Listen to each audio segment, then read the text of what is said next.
travaillaient. Tous nos grands-parents, ils avaient tous un petit métier comme ça. Il y avait les grues, les destissacs qui donnaient du travail à domicile. Ce marinier aussi.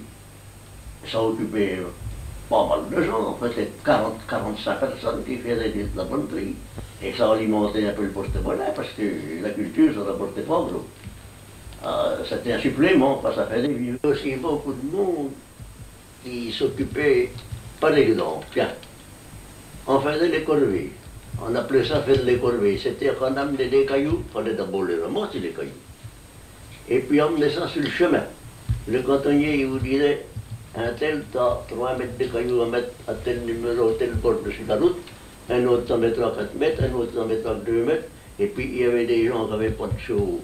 Et bien ils faisaient leur service aussi comme ça, aller travailler avec le cantonnier 2 ou 3 jours par an. Ils aidaient le cantonnier, mais ils ne se cassaient pas les reins, les gars, tu peux être tranquille, hein, ça allait pas vite là. Il y en a même qui ont cassé des manches de pelle à se couler dessus.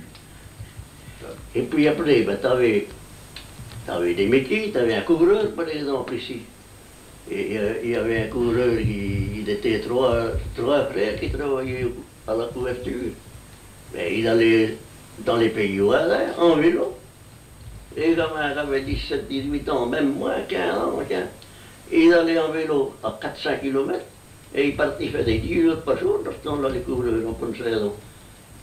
C'était pas comme aujourd'hui qui travaillent 8 heures et puis c'est fini. Hein. Mais c'était plus dur dans ce temps-là. Et puis tu avais encore les maçons. Ah, les maçons. C'est pareil que la maçonnerie.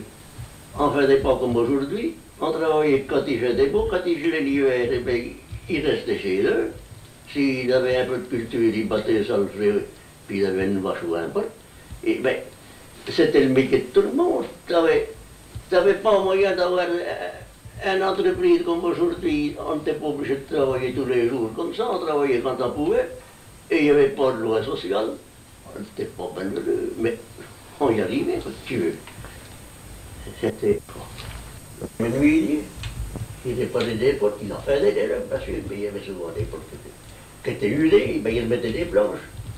On faisait une porte neuve quand il fallait absolument qu'on fasse une porte, mais autrement on accrochait une planche à la porte. Hein. Mais il y avait aussi un horloger, il faisait des montres, lui, il faisait des montres. Et puis en plus, il avait un âne. Ouais, c'était drôle, hein.